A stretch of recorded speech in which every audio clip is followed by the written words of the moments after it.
Hi. So this is the monthly OpenLineage TSC meeting. Welcome, everyone. The meeting is recorded and archived. I'll be posting the notes as well to the wiki. The slides, I had sent the slides on the Slack channel. So just to start with, just going to capture who's present in the meeting. And so quickly, we have Mache. So I'm going in the order I see on my screen. Mache, Peter, Michael,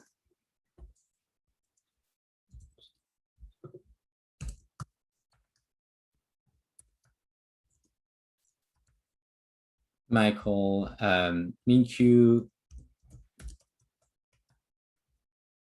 Daniel, Willie, Mandy, myself, and Daniel is also.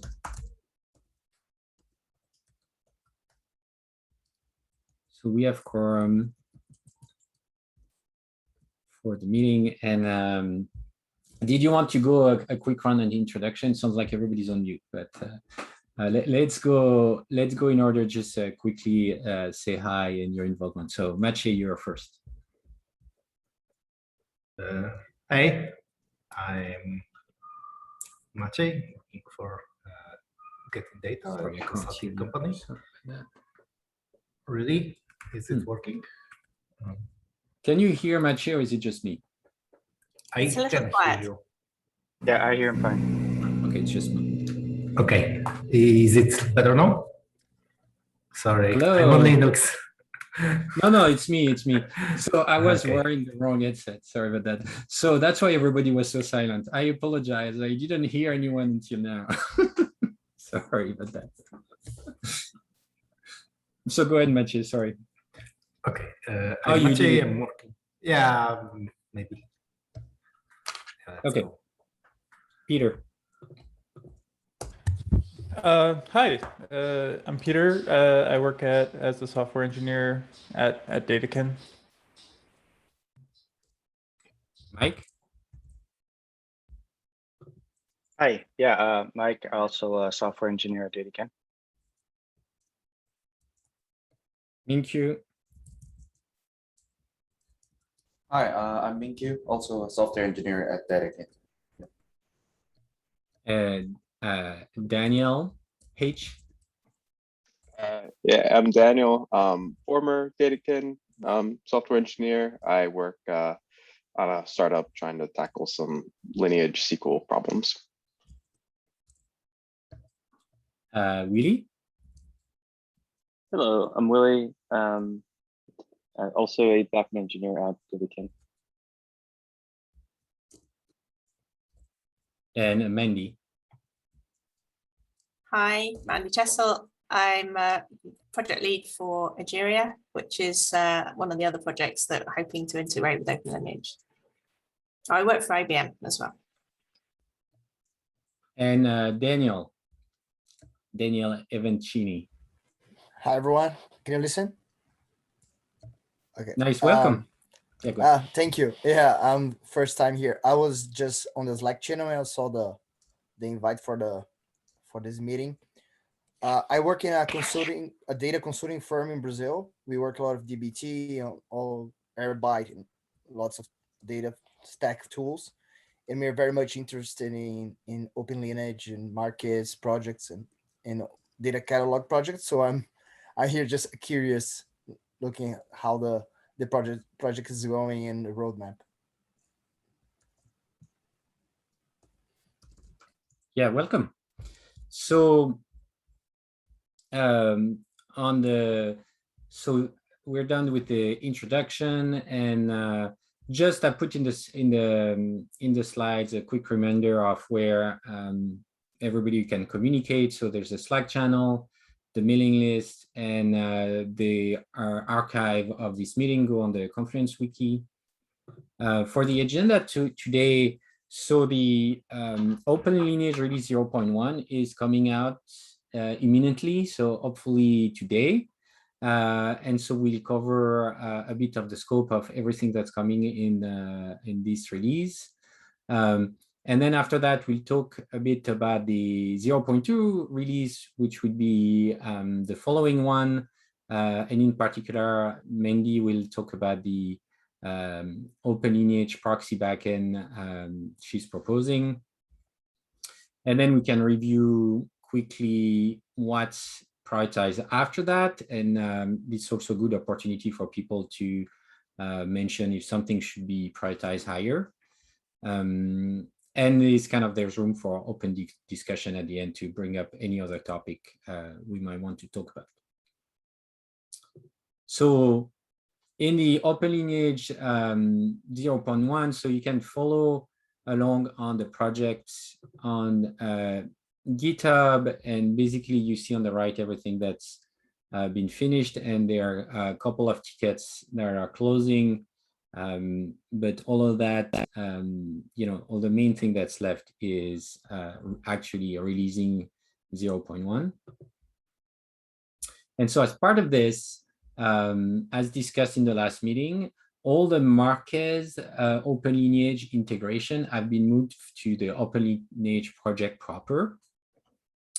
One of the key things we prepare for the 0.1 is how to version and keep track of official version of the OpenLineage spec, which is independent of the libraries. And there are a couple of clients.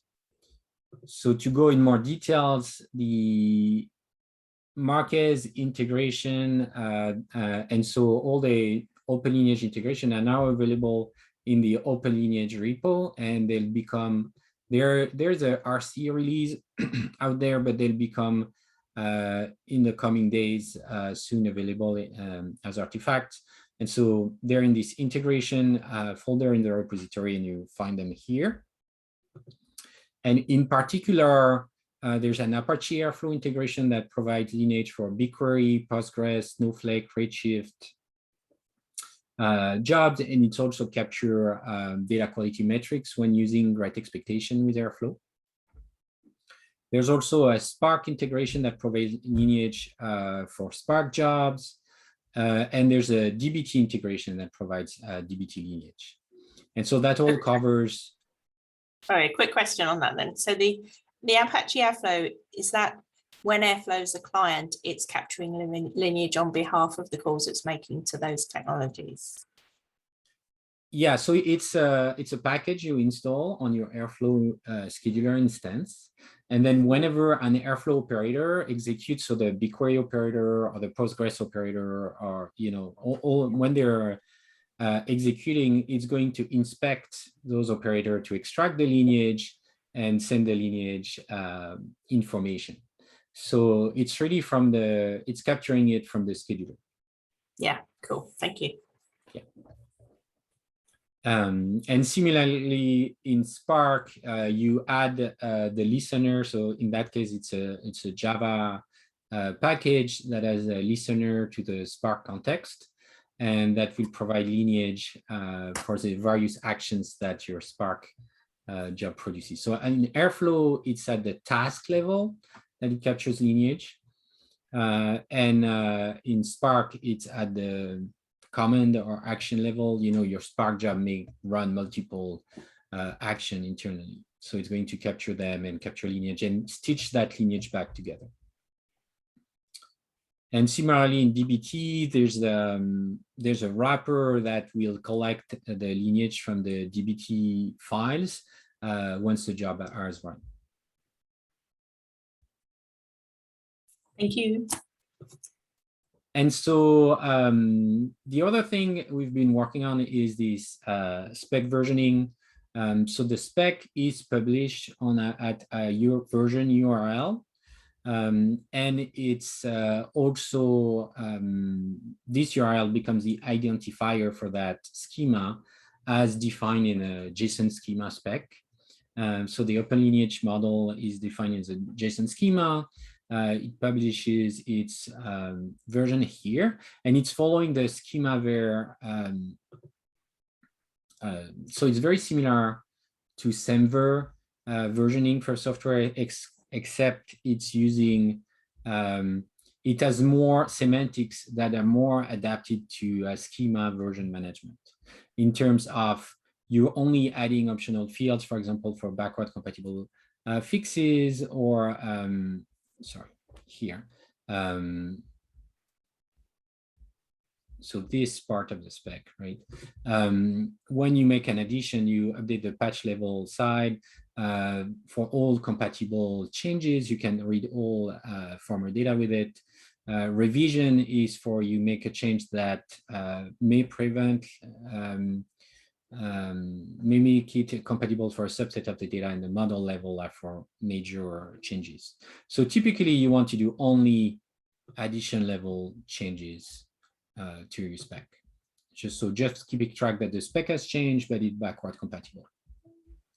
And so that's what we're going to follow. And at the client level, we have a Java client that generated from the spec and a Python client that for now is, it's a simple Python client. It's not code generated, but it reflects the spec as of now. So that's what's coming in the 0.1 scope. And of course, it includes, this is the first release, right? So there's all the work that I've been including in getting the spec so far. In the 0.2 scope, one discussion that is in progress and we moved out of 0.1 is to version facets separately.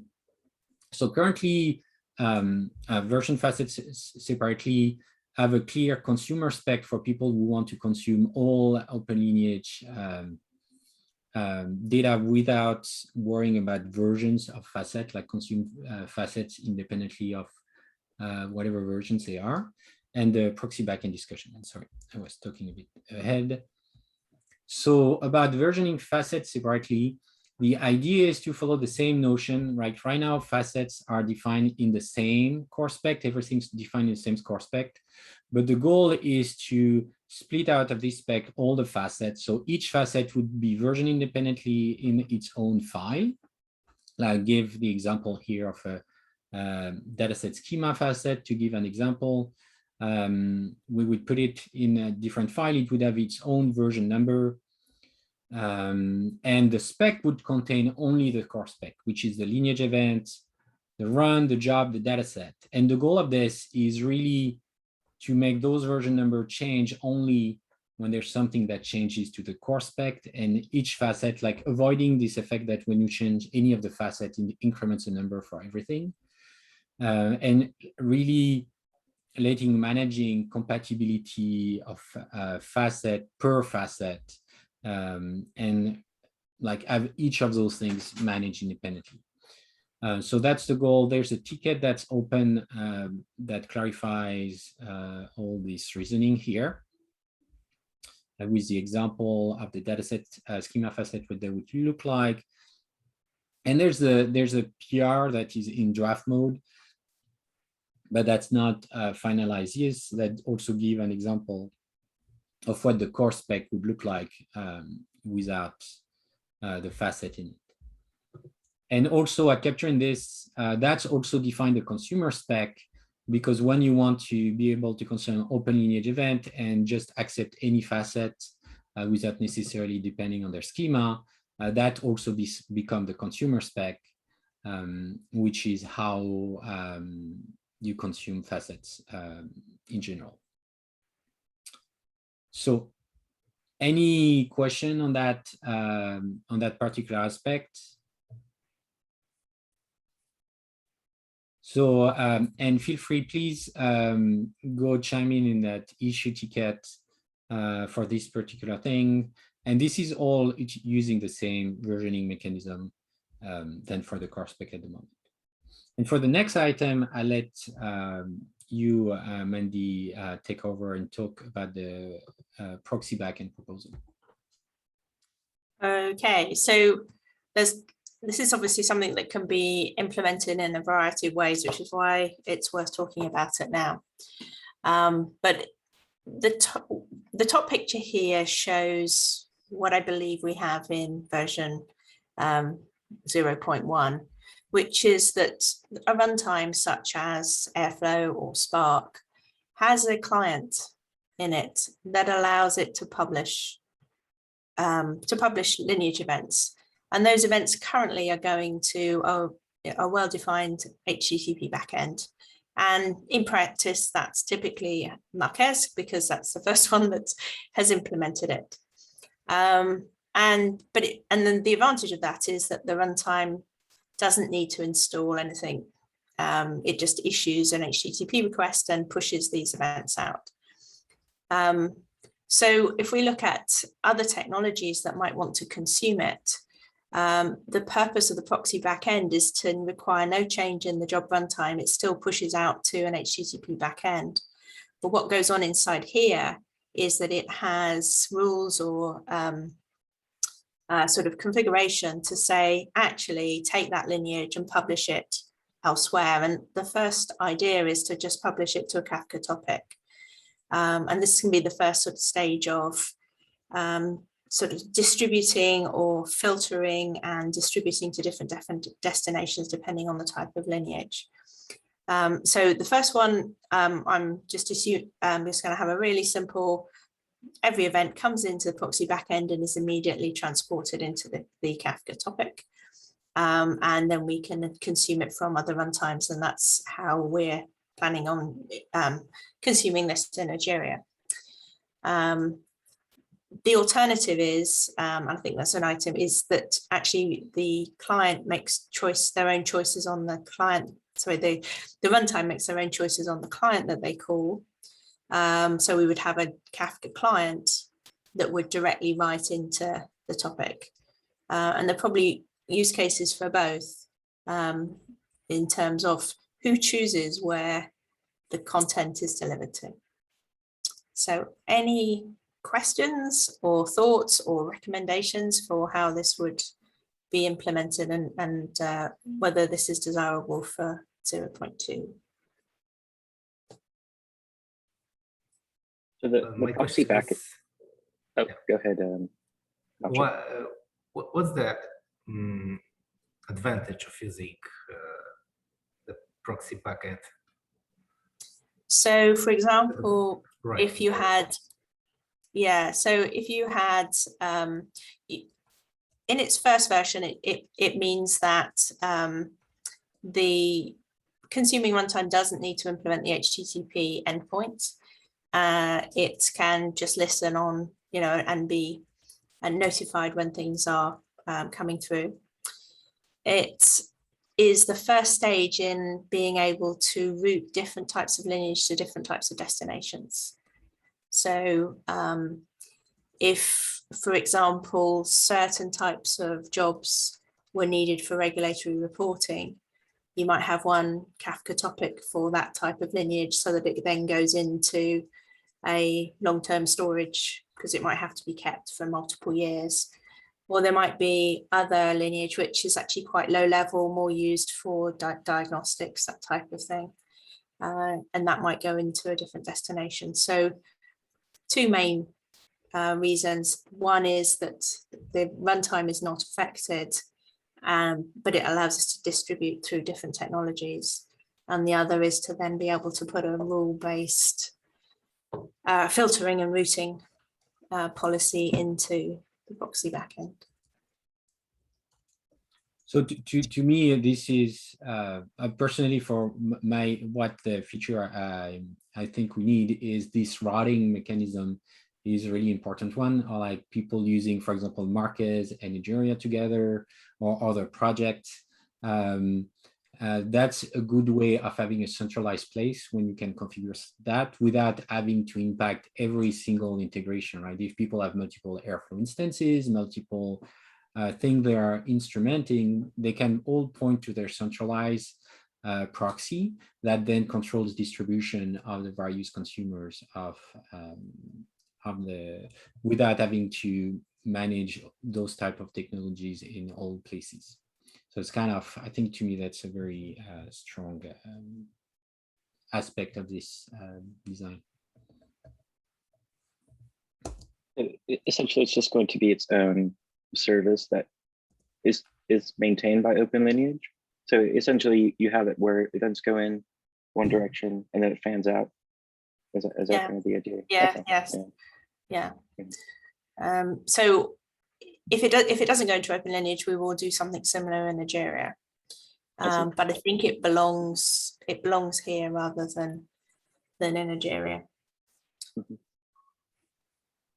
So if it was so going, go ahead to finish what you're saying. oh no, I was going on to the next thing. So please, if you've got a question. Oh, listen. Yes. So my only question about a separate backend is like what kind of durability or delivery requirements do we have? Because one of the nice things about having the data in the client is that if the HTTP call fails, you can just kind of retry, right? Whereas once you've kind of posted it to this backend, and I don't know what your thoughts are in terms of implementation, whether like the delivery is synchronous or asynchronous, but if it's typically like or at least oftentimes I've seen a message broker system like this, where the delivery is synchronous. And so the client will post the event, they'll get an okay from the server, and then that's it, they forget about it. And the message broker then is responsible for routing to the appropriate destinations. And like in some cases, like with Kafka, right? Like the Kafka client will try to batch messages together. And then once it has a batch of messages, it'll go ahead and send it off to the service. But there's always the possibility that the service goes down in the meantime, right? And then potentially those messages are lost. So my question is like, do we want to build a certain level of delivery guarantees and durability here? Or do we not care? I suspect that certainly if you're doing regulatory lineage, absolutely you care. You can't lose anything. So you would probably want a single transaction per event pushing out to the Kafka topic. So there's nothing buffered in the proxy backend. It's really just doing it's just routing really.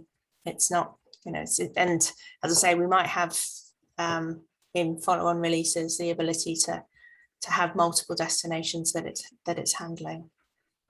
So sorry, go on. So you're thinking the initial implementation would be synchronous just to a single backend?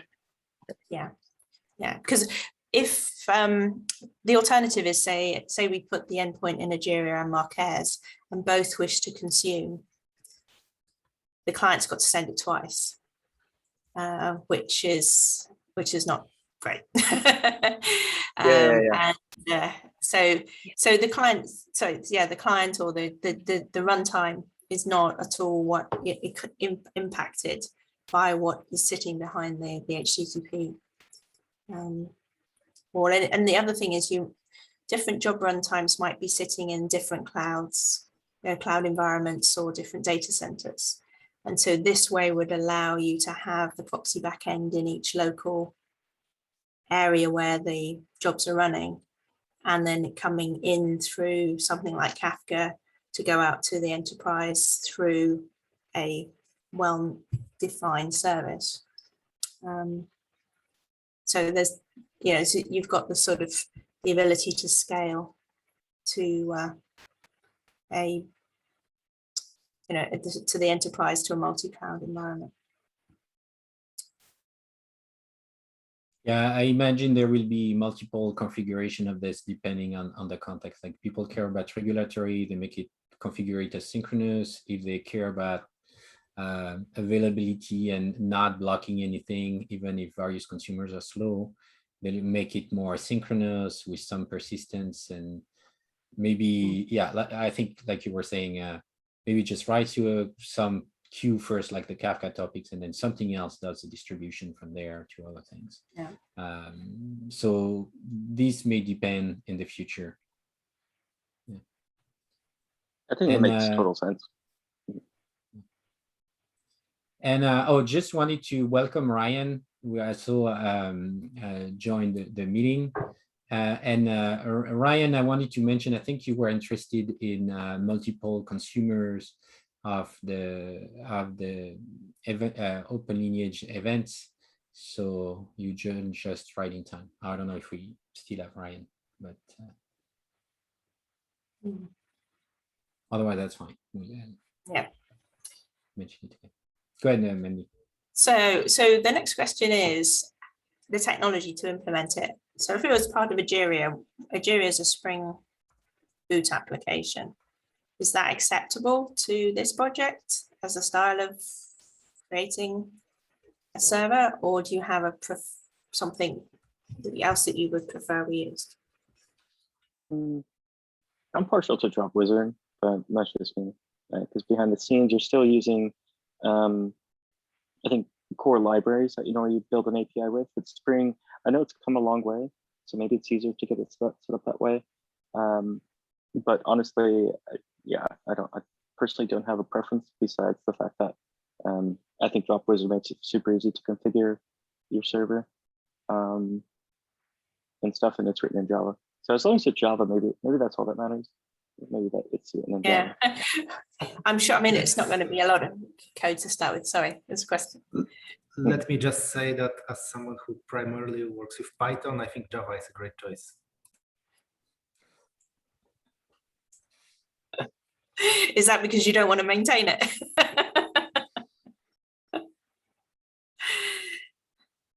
Yeah, I mean, this is the first thing is to have something very simple that just gets the idea going, and then we'll see how people want to use it and extend it as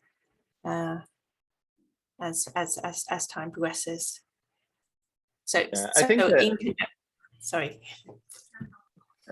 I was just saying, I think that is, as long as we're kind of using just kind of the standard like annotation based, kind of mechanisms for defining like the endpoints and the routing and all that kind of stuff, right? Right. There should be ultimately very little Spring specific stuff in there.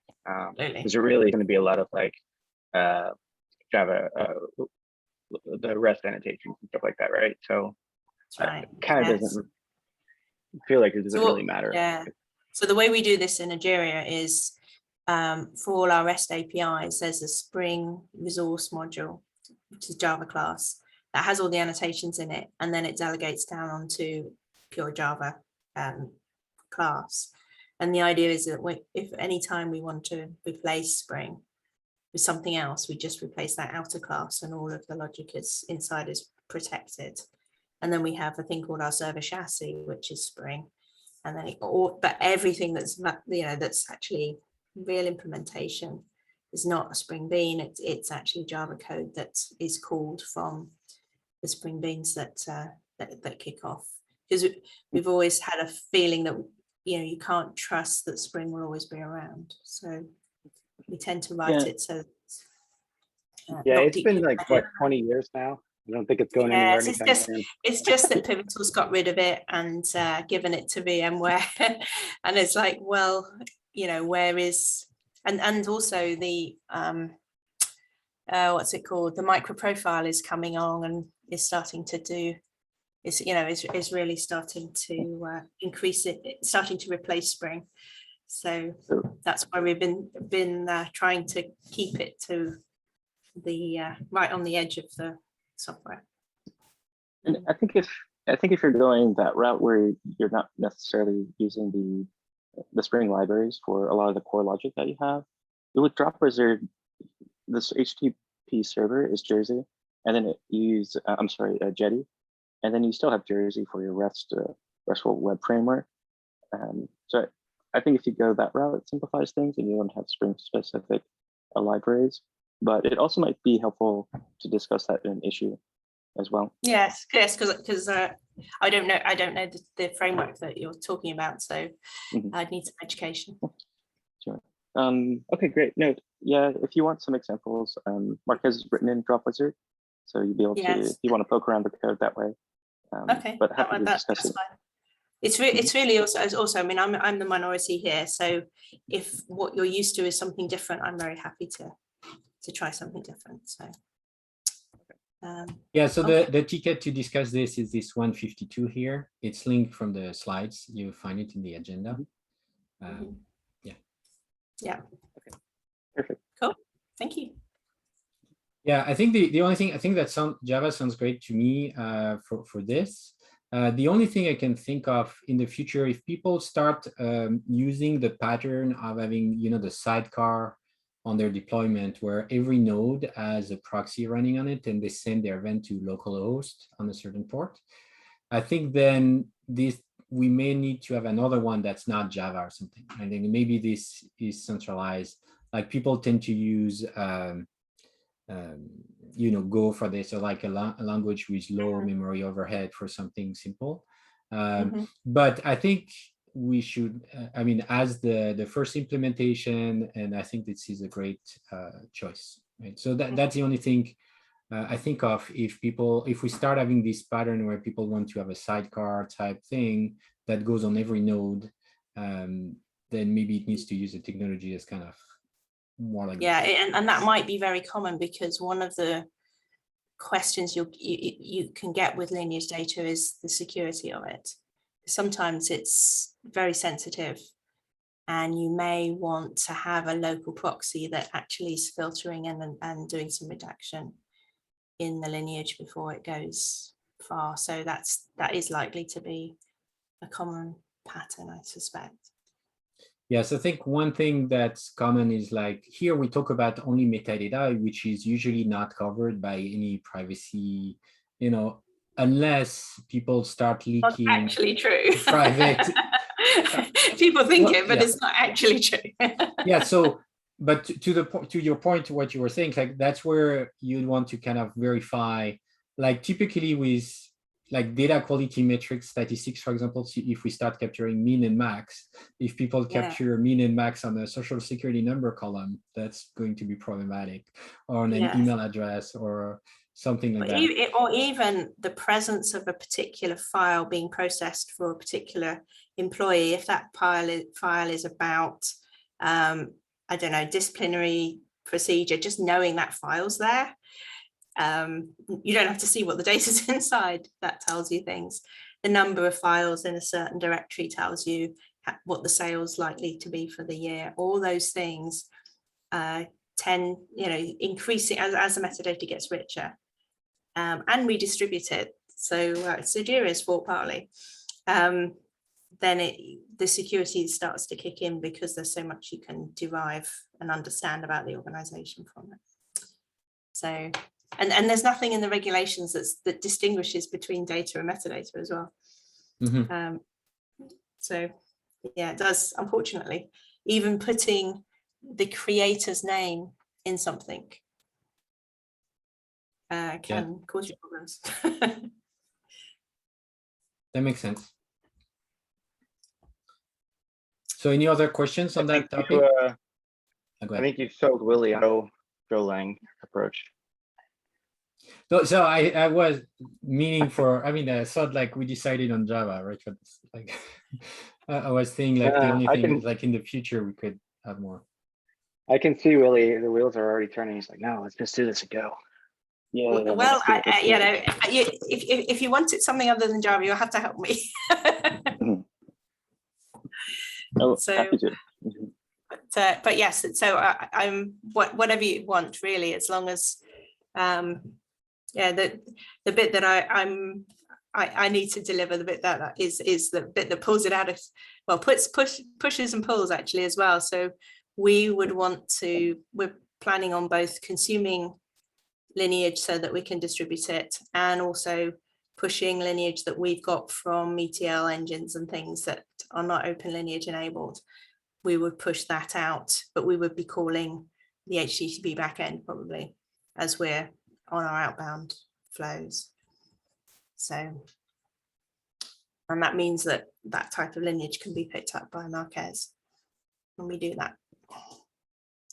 But yes, if people want to help me, if they've got a favorite language, favorite framework, I would be delighted for the help.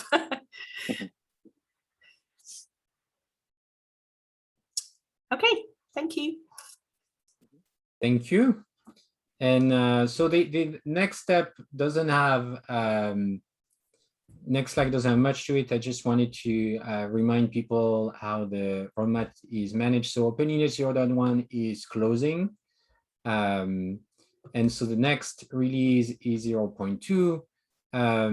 Right now, this is the scope that's in there. So we've there's some work on making sure the Spark integration works for both main branches 2.4 and 3.x.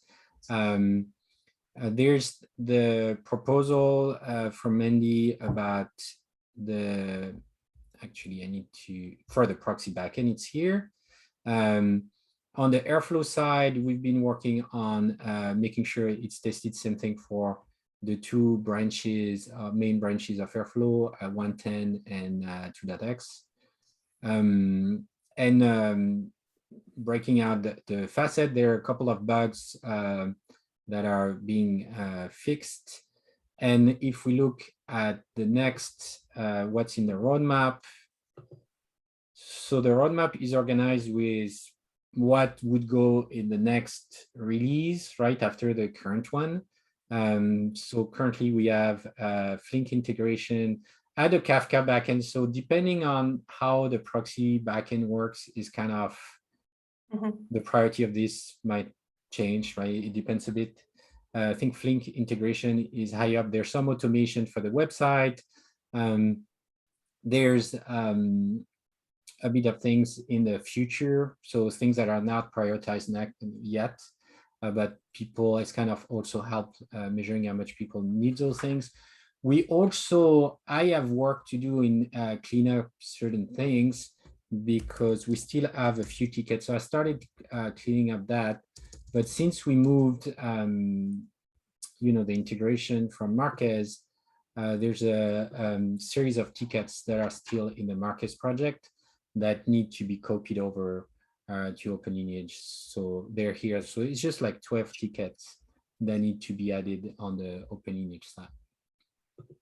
So I just wanted to bring it up. Is there anything people think should be in the near future of this? Otherwise, please feel free to add a comment in the roadmap project to see the tickets that are in there.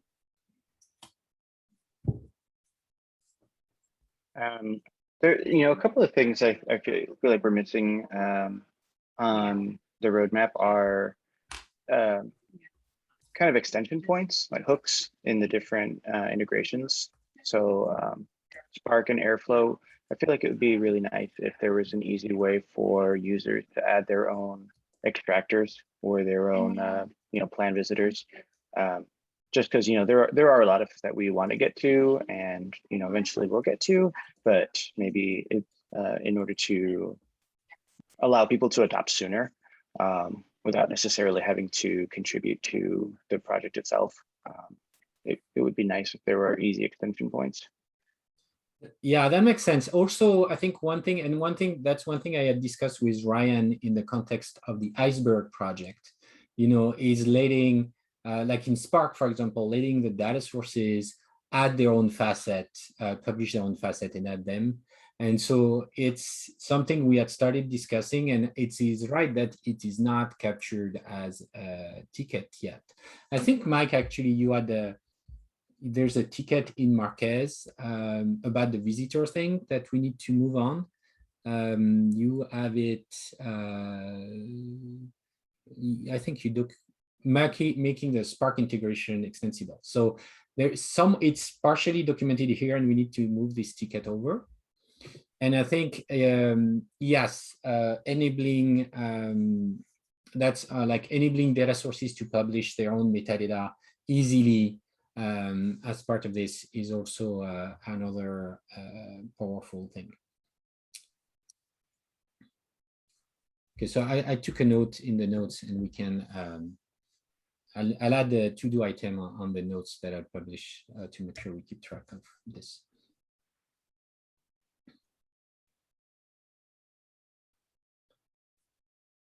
Anything else? So the last item is the open discussion. So we can go over, so this is kind of like, is there any topics that people wanted to bring up that need attention? Hey, Ryan. Sorry, I was late today. So So there's two things I wanted to bring to your attention. So one thing, I don't know if you were there for Mendy's proxy backend proposal, but there's kind of the beginning of enabling multiple consumers of the OpenLineage events, right? So there's, if you want to have more details, I'll look at the spec. There's a ticket about the proxy backend, and also, this is recorded, so I'll publish the video if you want to watch those 10 minutes of the meeting. You can. Yeah, that'd be helpful. I'm pretty interested in being able to receive these events. Yes. So exactly. So that's kind of the goal, is to start having, instead of one-to-one connection when the consumer sends directly to something, is have like some routing mechanism in the middle. And the other thing I was mentioning is Michael was mentioning about making the integration extensible, so people can easily add information, whether in Spark or Airflow and so on, without necessarily contributing to the project. And so I mentioned the thing like, for Iceberg, for example, Iceberg might be interested to publish facets like at the data source level, and that would get automatically added to the data set by the integration, without necessarily having to kind of go through the layers of abstraction in Spark. Yeah, that's going to be really handy for us. We're planning on adding in the next, I don't know, couple months, some additional notifications for things like when we do a scan plan, how many different metadata files were read, how many data files are returned, how large is the total plan to scan that data, things like that, which I think are going to be, super valuable for, well, people like us, because we're interested in all of those stats. We have sort of our own notification system. So what we do is plug in event hooks that then notify the OpenLineage API. Okay. Yeah, I would be very interested to hear more about this. I don't know if you'd have time, maybe next meeting, to talk about that or something. Yeah, I could definitely prepare something to just discuss how we're integrating in Iceberg, and that might help inform some of the API choices you guys are making. Yes. And currently the Spark integration, so along the lines of what you're mentioning, the Spark integration collects how many rows and megabytes have been written in each output. So the plan has this information. And so this is captured by the Spark integration. So that's kind of, I guess, the smaller, one subset of what you were describing. Yeah. So we have additional metrics on top of that. So for instance, we want to know how long a commit took, how many files did we write, how many attempts did we have to commit, and things like that are very specific to Iceberg. The number of rows and then all that other more general metadata is super useful to have as well. I think Iceberg keeps track of it too. So we put in our snapshot summaries, number of added files, number of added rows, total bytes on disk, which I assume that's what Spark is getting, because it's going through, although Spark also has some issues where if you're not going through a Hadoop file system, Spark can't see it. So we would need to probably figure out, some sort of API there for passing metrics back into Spark, or just say, we don't care. I think it would be great to publish that in OpenLineage, right? There's something would be very interesting in seeing and Iceberg is aware of the statistics on the data, like how many nulls, how min max, things like that.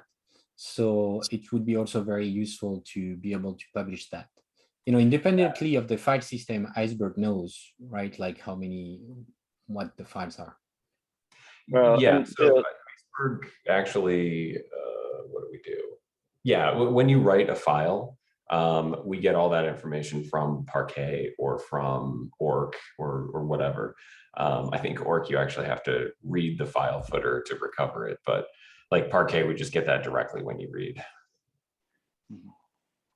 It would be nice to actually just publish those Sparkers directly, though, just because like yeah, a lot of users the metrics are become visible in the Spark UI or the Spark API, and so just from a usability standpoint, from a user standpoint, I would find it extremely useful to be able to access those metrics from the regular Spark metrics API, and then if OpenLineage can go ahead and just collect them from the standard metrics location, then it just makes it easier to integrate. Yeah, I think we'll probably end up with both methods, unfortunately. You know, we want people to be able to see that in the Spark UI, but the Spark UI, like metrics integration is something I've fixed every single time, and for some reason it just keeps breaking. And so I'm not confident that whatever we do in Spark would actually stay fixed. So like, I think it's probably best to, you know, guarantee from the source library that you're going to get good metrics somehow, just for quality purposes. I think so. I'll make sure there's a ticket to track these discussions so that we can start having those on the GitHub project. Yeah, and so another thing is we need to think on the Iceberg side, we need to think about what events or what modes we have for emitting events independently, you know, because we're a library. It would be really nice to get at least some events, no matter where the library is used, if there's a configuration for OpenLineage. So I don't know if we, you know, like if you have a user application with an OpenLineage, you know, client and config, it'd be really nice to get those events. And same thing if you're, you know, using some, I don't know, maybe PrestoDB or something that doesn't have the OpenLineage built in, to be able to get those events from Iceberg itself there too. So I'll think about that for a little bit. Okay, yeah, which makes me think, I think we don't have a ticket yet for tracking Presto integration. Presto integration. Trino. Both. Yeah. Which one do you care about? Most people seem to be using Trino. Athena, I think, is somewhere between the two. And you know, Athena is a good one as well, but like everyone that I've talked to is on the Trino fork. Okay. If you consider it a fork, I don't know. Yeah, I mean, we can use a different term, like the alternate universe. Yeah, it's very subjective which one is forked from the other one. Okay. Any other topics people want to bring up? Just one, an invitation. So we have weekly community call in the Egeria project. And on the 1st of September, we're going to be talking about OpenLineage, its standard, what it means to Egeria. So you're very welcome to join that call. The other thing is that we will be doing a webinar, which is designed for a broader audience on the topic of lineage in general. And that will also obviously include the OpenLineage standards. So if you're interested in both cases in speaking or just attending and listening to the comments and things, you're welcome to both. Where do we, so do you want to post the link of where to find the information for this? Yes. Shall I put that? I'll put that on Slack. Yeah, and then that makes it's sense. yeah, it's available. Yes. But, yeah, the webinar details aren't out yet, but certainly the community call stuff is there.